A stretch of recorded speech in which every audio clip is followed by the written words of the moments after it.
దానికి ఎన్నో వచనాలు ఉన్నాయి.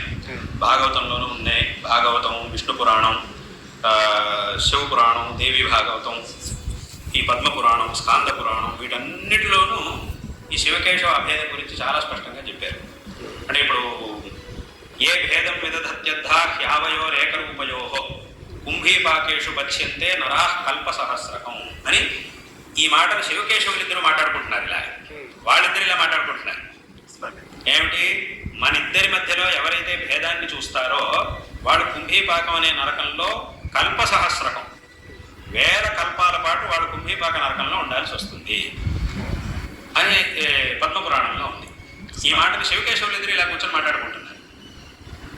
అలాగే హరిం హరం విధాతారం యః పశ్యత్యేకరూపిణం సయాతి పరమం స్థానం శాస్త్రాణం ఏష నిశ్చయ అని నారద పురాణంలో ఉంది ఈ శ్లోకం.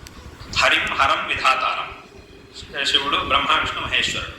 యః పశ్యతి ఏకరూపిణం, వీళ్ళ ముగ్గురిని ఒకటిగా ఎవరైతే చూస్తారో వాడు సయాతి పరమం స్థానం. పరమం స్థానం ఏదో స్థానం కాదు, చిన్న చిన్న స్థానాలు కాదు, అంటే మోక్షం అని అర్థం. పరమం స్థానం అనే పదానికి మోక్షం అని అర్థం. ఈ విషయాన్ని మీరు చెప్తున్నారా అంటే శాస్త్రాణం ఏష నిశ్చయ, సకల శాస్త్రముల యొక్క సారం ఇది అని